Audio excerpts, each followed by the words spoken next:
ವೇಣುಗೋಪಾಲ್ ಅವರಿಗೆ ಕರೆಯನ್ನು ಮಾಡ್ತಾರೆ, ವಿಷಯ ತಿಳಿಸ್ತಾರೆ. ವೇಣುಗೋಪಾಲ್ ತಕ್ಷಣ ಈ ವಿಷಯನ ರಾಹುಲ್ ಗಾಂಧಿಗೆ ತಿಳಿಸ್ತಾರೆ.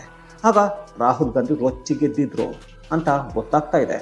ಯಾಕಂದರೆ ಇಲ್ಲಿ BJP ಕಾಂಗ್ರೆಸ್ಗೆ ಅಸ್ತ್ರ ಆಗೋದಕ್ಕಿಂತ ಹೆಚ್ಚಾಗಿ ಸರ್ಕಾರದ ವಿರುದ್ಧ ಪೊಲೀಸರನ್ನು ಸರಿಯಾಗಿ ಬಳಸಿಕೊಳ್ಳದೇ ಇರೋದು, ಬೇಕಾಬಿಟ್ಟಿಯಾಗಿ ನಡೆಸಿಕೊಂಡಿರೋದು, ಸದನದ ನಿಯಮಗಳನ್ನು ಮೀರಿ ಪೊಲೀಸರು ವರ್ತಿಸಿದ್ದು, ಇದೆಲ್ಲವನ್ನು ವಿಪಕ್ಷ BJP ಅಸ್ತ್ರವಾಗಿ ಪ್ರಯೋಗ ಮಾಡ್ತಾ ಇದೆ.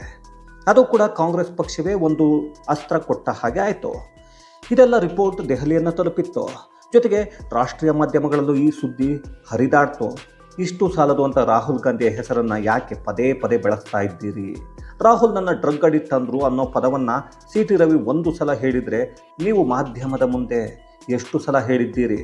ನನ್ನ ಹೆಸರು ಮತ್ತೆ ಎಲ್ಲಿಯೂ ಬರಬಾರದು ಅಂತ ಖಡಕ್ ಸಂದೇಶವನ್ನು ರಾಹುಲ್ ಗಾಂಧಿ ರವಾನಿಸಿದ್ದಾರೆ.